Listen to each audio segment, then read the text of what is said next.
성경은 일종의 간증책이라고 볼 수 있습니다. 수많은 사람들의 신앙 이야기가 담겨져 있습니다. 하나님과의 관계 속에서 어떤 사람은 놀라운 승리를 거두고 어떤 사람은 실패하고 넘어지는 이런 이야기가 성경 속에 있습니다. 그래서 성경을 통해서 우리에게 교훈하고 때로는 책망하고 바르게 하고 의로 교육하면서 우리를 하나님의 믿음의 길로 인도하시는 거죠. 그러니까 성경을 읽어보면 어떤 사람의 간증은 너무나 대단해 가슴이 벅차올라요. 그런 분들도 나옵니다. 예를 들어서 아브라함은 어떻게 해요? 자기 100세가 됐을 때 아들을 낳았는데, 그것도 기적인데 그 아들을 번제로 드리라고 했을 때 어떻게 해요? 그냥 부활의 신앙을 믿고 그 이삭을 드리려고 합니다. 이런 믿음 너무나 감동적이지요. 그런데 이삭을 보면 나도 할 수 있겠다, 이런 생각을 갖게 돼요. 이삭의 삶을 보면 신앙의 영웅적인 이야기는 별로 없습니다. 실패했던 이야기, 무너졌던 이야기. 그럼에도 불구하고 이삭은 성경의 수많은 인물들 속에서 가장 고난 없이 축복을 받았던 사람입니다. 뭐라고요? 고난 없이 가장 큰 축복을 받았던 사람. 흉년의 때 100배의 복을 받았고 마침내 거부가 되었던 사람. 이 믿음이 궁금하지 않아요? 도대체 이삭의 믿음이 얼마나 대단했기에 이런 축복을 받았는가? 그래서 이삭의 믿음을 2주간에 걸쳐서 또 함께 말씀을 나누기를 원하는데, 자, 그러면 이삭의 믿음이 어떤 믿음이었느냐? 오늘은 그 첫 번째 이삭의 믿음 중에서 순종하는 그런 믿음을 살펴보기를 원합니다. 자, 이삭을 딱 떠오르면 뭐가 떠올라요? 순종이 떠올라요. 그러니까 이삭은 아버지의 말에 순종하고 하나님 말씀에 순종합니다. 하나님께서 아브라함에게 너가 사랑하는 독자 이삭을 번제로 드려라, 이렇게 얘기를 해요. 그리고 이삭을 데리고 올라가는데 이삭이 이상해요. 아버지, 번제할 제물은 있고 나무는 있고 딱 칼은 있는데 제물이 어디 있나요? 그러니까 아브라함이 뭐라고 그래요? 하나님이 미리서 예비해 놓았다. 그리고 조금 있다가 이삭을 결박해요. 나중에 보니까 어떻게 해요? 자기를 제물로 들려고 그러는 거예요. 그때 이삭이 순종합니다. 그리고 순종하다가 하나님의 음성을 아브라함과 이삭이 같이 들어요. 아브라함아 됐다. 이제야 너가 나를 사랑하는 줄 안다. 그러니까 이 이삭의 순종을 통해서 하나님의 음성을 듣고, 그 이삭의 순종을 통해서 하나님이 아브라함과 이삭에게 복을 주었다는 이야기, 그게 아버지에게 순종했던 그런 이야기예요. 한번 볼까요? 창세기 22장 8절로 10절 한번 읽어볼까요? 아브라함이 이르되 내 아들아, 번제할 어린 양은 하나님이 자기를 위하여 친히 준비하시려 하고, 두 사람이 함께 나아가서 하나님이 그에게 일러주신 곳에 이른지라. 이 아브라함이 그곳에 제단을 쌓고 나무를 버려놓고 그의 아들 이삭을 결박하여 제단 위에 놓고 손을 내밀어 칼로 그를 아들을 잡으려고 했다. 여러분 생각해 보세요. 결박해 놓고 자기를 죽이려고 했을 때 이삭은 반항하지 않아요. 그리고 순종해요. 이것이 이삭의 순종이었다라고 말합니다. 그러니까 하나님의 말씀에 온전히 순종했던 사람, 그게 아버지의 말에 온전히 순종했던 사람, 그게 이삭이었다는 거죠. 자, 두 번째 이삭은 하나님 말씀에 순종합니다. 아브라함 때 큰 기근이 있었는데 이삭 때 또 큰 기근을 만납니다. 여러분, 그 중동 지역 팔레스타인 지역의 기근은 대부분 뭐가 무엇 때문에 기근이 오냐 하면 가뭄 때문이에요. 가뭄이 오면 어떻게 할 수가 없는 거예요. 성경에 신명기 11장에 뭐라고요? 그 땅은 비를 흡수하는 땅이다. 그러니까 하나님께서 비를 내려주지 않으면 이 땅은 아무것도 할 수 없는 땅이에요. 그래서 이 땅에 기근이 심하자 물이 있는 곳, 나일강을 젖줄로 삼아서 언제나 풍년을 만났던 애굽으로 가려고 합니다. 그때 하나님께서 뭐라고 그래요? 됐다, 가지 마라. 너가 이 땅에서 농사하면 내가 복을 주겠다, 이렇게 얘기를 해요. 자, 그래야 이 말씀에 온전히 순종합니다. 그 순종이 오늘 여러분이 읽었던 말씀 26장 2절로 4절인데 다시 한번 읽어볼까요? 여호와께서 이삭에게 나타나 이르시되 애굽으로 내려가지 말고 내가 내게 지시하는 땅에 거주하라. 이 땅에 거류하면 내가 너와 함께 있어 내게 복을 주어 내가 이 모든 땅을 너와 내 자손에게 주리라. 내가 내 아버지 아브라함에게 맹세한 것을 이루어 내 자손을 하늘의 별과 같이 번성하게 하며 내 모든 땅을 내 자손에게 주리니 내 자손으로 말미암아 천하 만민이 복을 받으리라. 자, 이 땅은 지금 어떤 땅이라고요? 기근이 있는 땅이에요. 물이 없는 땅이에요. 비가 내리지 않는 땅이에요. 그런데 뭐라고요? 그 땅에 씨를 뿌리라, 이렇게 그래요. 자, 그러면서 이렇게 합니다. 너가 말씀에 순종하면 내가 너와 함께 하겠다. 그 다음에 이 모든 땅을 너와 내 자손에게 주겠다. 내 아버지 아브라함에게 약속하신 말씀을 이루어 주겠다. 내가 너로 천하 만민에게 복을 받는 축복의 통로가 되게 하겠다, 이렇게 얘기를 해요. 그럴 때 아브라함이 이 말씀을 그대로 믿고 순종합니다. 이 순종이 이삭의 인생을 완전히 역전시켜 놓습니다. 이 순종을 통해서 기적을 경험하게 되는 것을 볼 수 있습니다.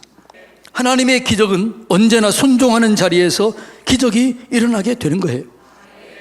그래서 하나님은 순종하는 사람을 쓰시고 불순종하는 사람을 멀리 하십니다. 자, 사무엘상 15장 22절로 23절 읽어볼까요? 사무엘이 이르되 여호와께서 번제와 다른 제사를 그의 목소리를 청종하는 것을 좋아하심같이 좋아하시겠나이까? 순종이 제사보다 낫고 듣는 것이 수양의 기름보다 나으니 이는 거역하는 것은, 불순종하는 것은 점치는 죄와 같고 완고한 것은 사신 우상에게 절하는 죄와 같음이라. 왕이 여호와의 말씀을 버렸으므로 여호와께서도 왕을 버려 왕이 되지 못하게 하셨나이다, 이런 얘기예요. 당신이 하나님 말씀에 순종할 때 하나님이 책임져 주셨고 도와주셨고 기적을 일으켜 주셨지만 당신이 불순종함으로 하나님이 당신을 버리셨습니다. 이렇게 하는 거죠. 여러분, 하나님은 순종을 귀하게 여기십니다. 순종하는 사람을 쓰십니다. 그러니까 순종할 때 언제나 기적이 일어나요. 내 말이 아니고 하나님 말씀에 순종하는 것입니다. 이삭은 순종의 사람이었습니다. 그러니까 이삭 딱 떠오르면 뭐라고요? 그는 순종의 사람. 그러니까 순종이 최고의 믿음이에요. 믿음을 곧 순종이라고 얘기해요. 그러니까 믿음과 순종은 같은 의미가 있는 거죠. 요한복음 3장 36절 아들을 믿는 자에게는 영생이 있고 아들에게 순종하지 않은 자에게는 영생을 보지 못했다. 자, 이렇게 읽어볼까요? 아들을 믿는 자에게는 영생이 있고 아들을 믿지 아니하는 자에게는 영생을 보지 못하고. 같아요, 틀려요? 같지요. 아들에게 순종하는 자에게는 영생이 있고 아들에게 순종하지 아니하는 자에게는 영생을 보지 못한다. 똑같아요. 믿음은 곧 순종이라는 것입니다. 그러니까 하나님은 순종을 기뻐하시는 거죠. 자, 그런데 이 순종이 쉽다? 쉽지 않다? 쉽지 않은 거죠. 그럼 어떻게 이삭은 이렇게 온전한 순종하는 순종자가 되었느냐라는 거예요. 이삭은 하나님이 누구인가를 알았습니다. 하나님의 성품, 하나님의 언약, 하나님의 신실하심, 그분이 살아계심을 이삭은 알았던 거예요. 그러니까 우리가 하나님을 바르게 알 때 온전히 믿고 순종할 수 있게 되는 것입니다. 여러분, 하나님이 살아계신 줄로 믿습니까? 하나님이 우리의 기도를 들으신 거 믿습니까? 이걸 믿을 때 그러면 순종할 수 있게 되는 거죠. 하나님을 기쁘시게 하는 게 뭐예요? 믿음이에요. 그 믿음이 뭐냐? 하나님을 기쁘시게 하는 것은 두 가지인데, 그 믿음은 하나님이 살아계신다, 그분이 기도하면 응답해 주신다, 이 두 가지 믿음을 기뻐하시는 거예요. 히브리서 11장 6절 읽어볼까요? 믿음이 없이는 하나님을 기쁘시게 하지 못하나니 하나님께 나아가는 자는 반드시 그가 계신 것과 또한 그가 자기를 찾는 자들에게 상 주시는 이심을 믿어야 할지니라. 아멘. 그러니까 하나님을 기쁘시게 하는 믿음이 뭐라고요? 하나님이 계시다, 그분이 상을 주신다, 하나님은 전능하신 하나님이 나와 함께 계시고 그분이 내 기도를 들어주신다, 이 믿음이 있을 때 우리는 순종할 수 있게 되는 것이죠. 여러분, 순종이 기적을 일으키는 거지요. 우리가 순종하면 기적이 일어나게 돼 있어요. 이삭 하면 딱 뭐예요? 순종의 사람이에요. 두 번째, 이삭은 어떤 믿음이었냐 그러면 온유한 믿음을 가졌습니다. 이삭은 온유한 거예요. 온유하다는 말은 길들여진다라는 거예요. 말씀에 길들여진다, 하나님의 뜻에 길들여진다라는 거지요. 이삭은 말씀에 순종하는 자였습니다. 그런데 처음부터 그런 사람은 아니었습니다. 이삭은 처음에는 지극히 세상적인 사람이었습니다. 지극히 상식적인 사람이었습니다. 그는 처음에 하나님의 뜻을 정확하게 분별하지 못했습니다. 그러나 그가 점점점 자라면서 하나님의 뜻이라고 확정이 되면 요동하지 않는 사람이 이삭이었습니다. 그게 두 아들이 있었습니다. 아들을 20년 동안 못 낳다가 기도해서 20년 만에 아이를 낳아요. 근데 그 아들이 쌍둥이인데 첫째 아이가 누구예요? 에서예요. 둘째가요? 야곱이에요. 그런데 이삭은 상식대로 그의 축복을 물려줄 때 누구에게 축복하려고 그래요? 에서에게 축복하려고 그럽니다. 그런데 이 에서에게 축복한다는 얘기를 듣고 야곱과 그의 어머니 리브가가 이삭을 속입니다. 그리고 별미를 만들어서 이삭에게 바치고 이삭은 속아서 야곱에게 축복합니다. 그리고 축복을 다 해놓고 난 다음에 에서가 찾아와서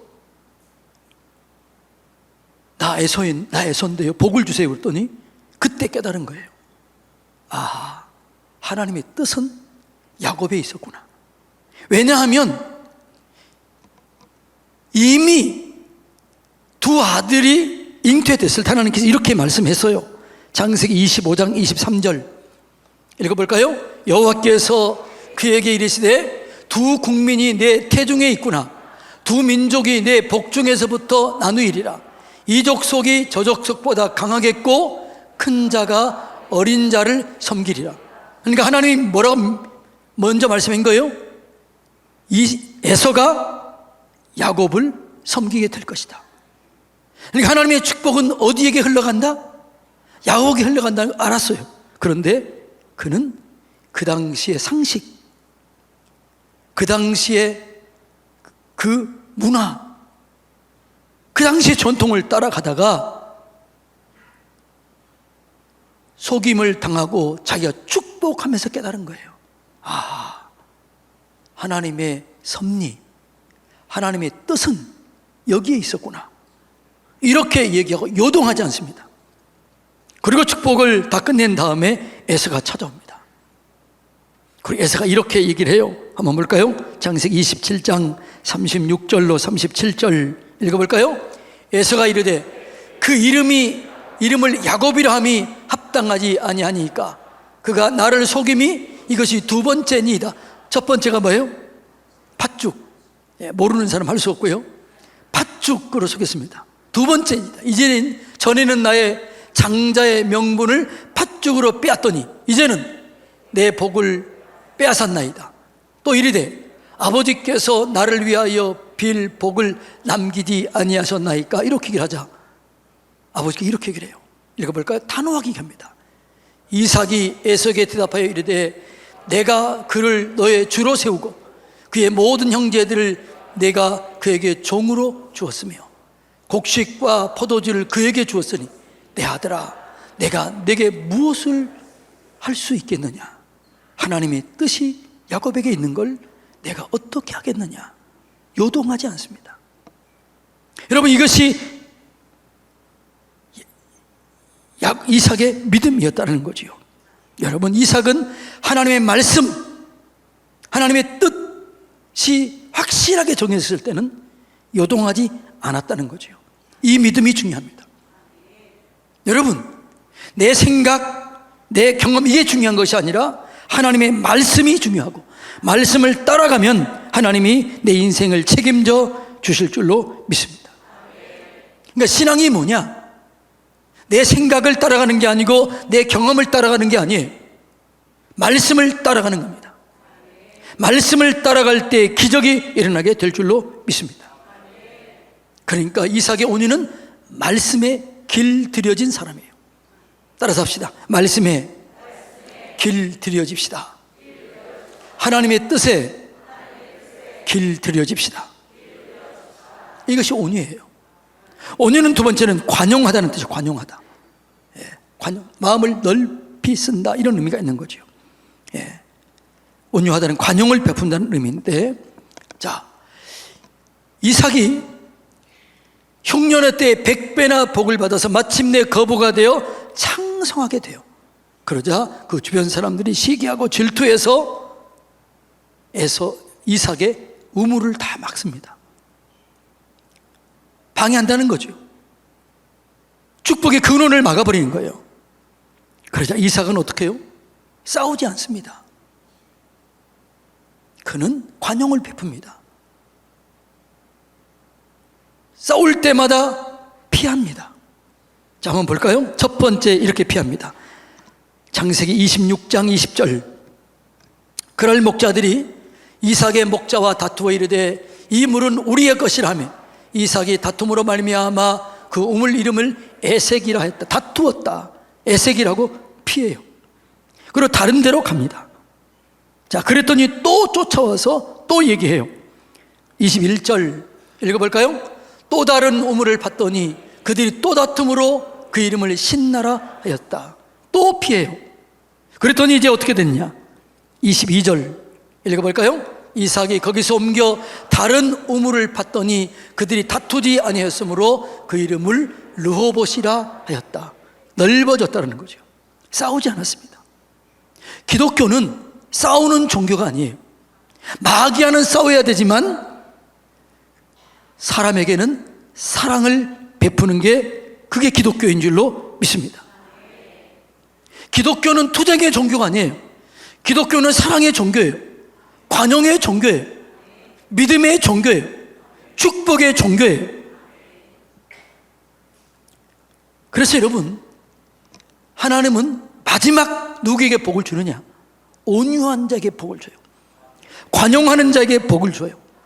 이 땅의 마지막 땅을 차지할 자가 누구냐? 온유한 자입니다. 마태복음 5장 5절 한번 읽어볼까요?